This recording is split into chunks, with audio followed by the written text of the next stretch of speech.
Richard from EnvisionSelfHealing.com, where we're dedicated to helping you improve your eyesight and quality of life by taking healing into your own hands. And this is the first blog of a 4-part series on eye exercises for a busy life. And I'm using myself as an example because right now I'm very busy. I have, Will and I are starting this website. It's only been up for less than half a year. We worked on it for a while before that. And we're introducing new products and adding to the website constantly and trying to expand it. So we're basically in a startup mode. I also just recently bought a house and I'm starting to remodel it before I move in. So I'm getting ready to move, I'm remodeling a house, starting a business. My personal life is a little complicated too. And so I'm traveling to Brazil with Will next week to an advanced vision conference that we're going to. We're very excited by that. Boy, that's enough.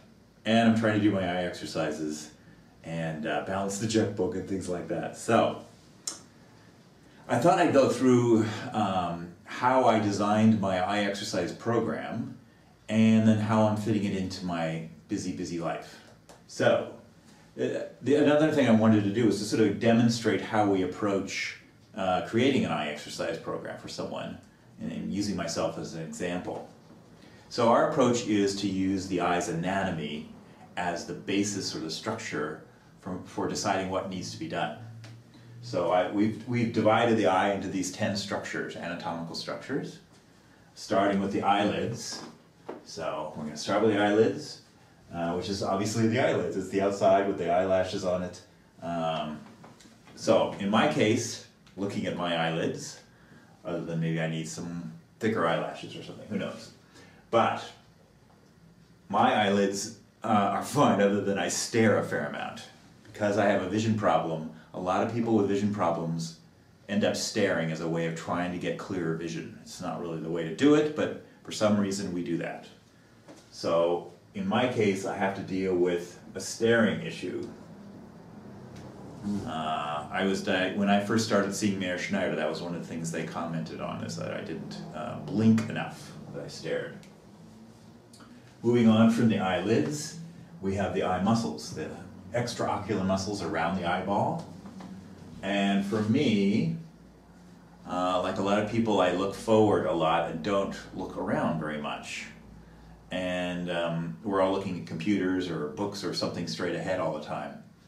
So I have stiff muscles, particularly looking up, down at the sides. Ooh, yeah, they're stiff. I have stiffness all the way in the movement of my eyes. So I'm dealing with stiffness. I actually also believe that's it's contributing to astigmatism. That's sort of a controversial belief, I suppose. So now we get on to the eyeball itself, the shape of the eyeball, which is called the sclera. The white part is called the sclera, the clear part is called the cornea. And getting back to astigmatism, I have astigmatism. I have a warping of the cornea. And as I said, I kind of blame some of it on the stiffness of the extraocular muscles, but there's other issues. So for me, I need to work on my astigmatism. I also need to work on my myopia, nearsightedness, which means I have an elongated eyeball. It's not spherical, it's elongated. So you can see we're working out different issues I need to deal with. So now we move on to the iris, which is the thing that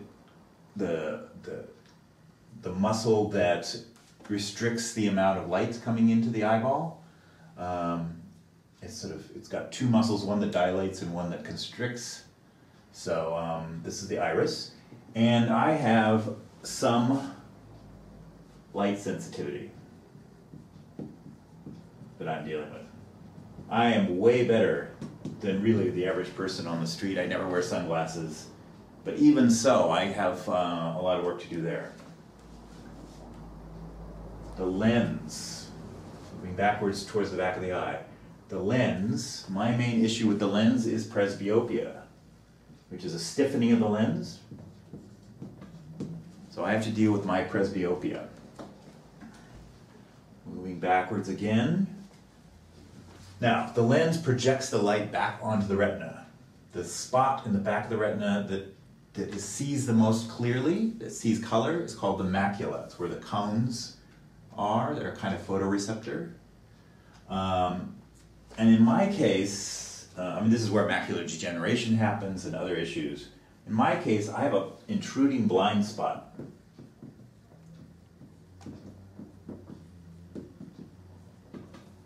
So, okay, the optic nerve comes into the back of the eye here, right near the macula. And it has a normal blind spot there. Mine is enlarged, in my left eye in particular, and it intrudes upon the macula in my left eye. So for me, I really need to work on this left eye macula.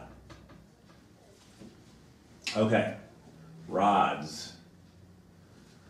My rods are not, because I have sort of poor central vision because of the optic atrophy, I think I have depended a lot on my rods throughout my life. I have very good night vision, I have very good peripheral vision. So this is one I could almost skip over, but when you stimulate the rods, you're resting your central vision, which is something I need to do as well, to give rest to my central vision. So I'll put that in there.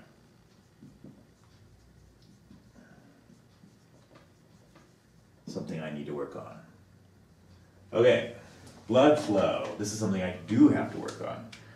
Blood flow here includes what's called the choroid. It's this red layer of blood vessels behind the retina. This layer brings blood to the photoreceptors, the retina, which is made up of the cones in the center and rods around the periphery. Those are two kinds of photoreceptors. They're specific cells that react to light and give off electricity eventually. So I need to work on this choroid circulation. I also really need to work on the circulation of blood to the optic nerve as it comes in from the back from the brain. So blood flow is very important to me. So I'm going to put in optic atrophy here, but that also applies down in the next step. And I have, I guess the reality is I have a stiff neck as well. And both of these, the next big thing being the optic nerve. So here, again, my optic atrophy is the atrophy of this optic nerve fibers, the fibers in the optic nerve. And it was caused in utero from lack of blood flow. So as I increase blood flow, I'm helping the optic nerve to regain some of its capability. So both of these really come together. Optic nerve, for me, optic nerve and blood flow are really the same thing almost.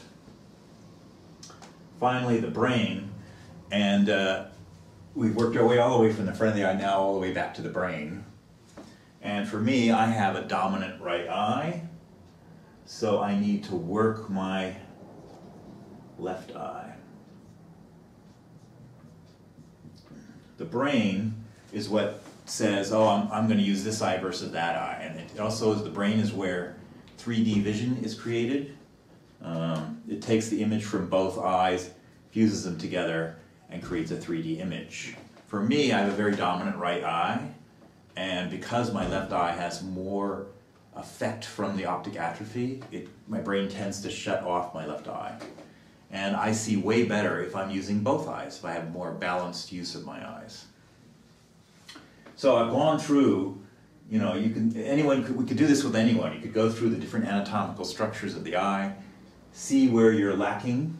It's really not that different than going to a personal trainer and then looking at all the muscles in your body and say, well, you need to strengthen your glutes, you need to work on your abdominals, things like that.